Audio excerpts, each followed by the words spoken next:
Herkese merhaba, nasılsınız? Umarım iyisinizdir. Bugünkü içeriğimiz ikinci bölüm olarak arkamda görmüş olduğunuz römork. Römork'ü satın almamız, yerleştirmemiz ve fiyatları hakkında sizlere ufak çaplı bilgiler vereceğim. Hadi geçelim bakalım ne.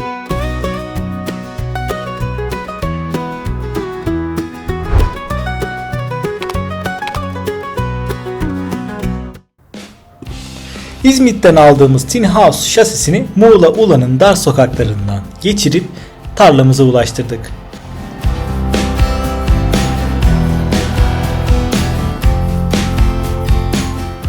Şimdi indirme işlemini 3 kişi olarak yapıyoruz.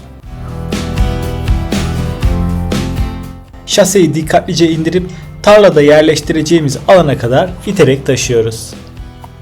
Evet, römorkümüzü indirdik şimdi. Birazdan alanımızı düzenleyip yerine yerleştireceğiz.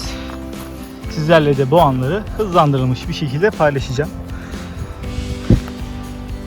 Kapısına kadar getirdiğimiz römorkü dikkatlice içeri alıyoruz. Bu aşamada 2 kişi olarak kapının önünde hizalayarak düzeltmeler yapıyoruz. Ancak direkt çeviremediğimiz için ileri geri çok fazla manevra yapmak zorunda kaldık. İte kaka çekiştirerek sonunda alanımıza yerleştirebildik römorkümüzü.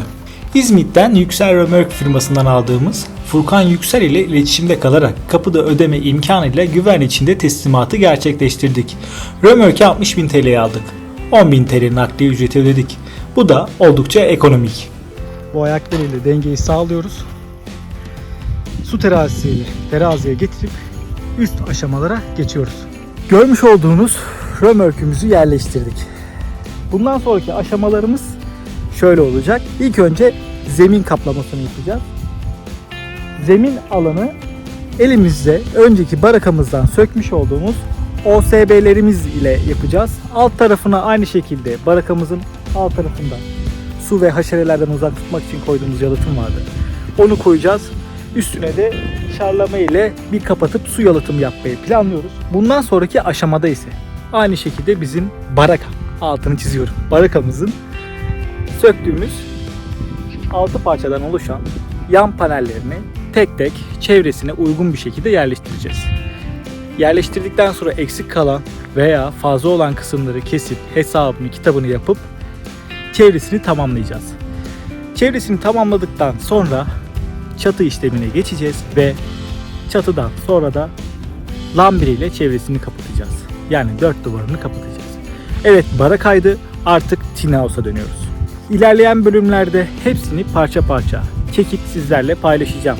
Bu videoları daha kısa ve daha aktif bir şekilde olması için uzun solukta değil, kısa kısa çekip sizler için paylaşacağım. Haftada muhtemelen bir video şeklinde Tin House yapım aşamasını sizlerle paylaşmış olacağız. Hedefimiz bu şekilde. Umarım vakit, hava şartları ve maddi imkanlar el verirse bu işlemler tamamlanacak. Hepsini bir işleyeceğiz. Bakalım son hali nasıl olacak? Şimdi bu aşamadayız. Videomuzu beğendiyseniz bizleri takip etmeyi, abone olmayı ve yorum yapmayı unutmayın. Bir sonraki bölümde, yani alt tabanın yapımında görüşmek dileğiyle şimdilik hoşça kalın.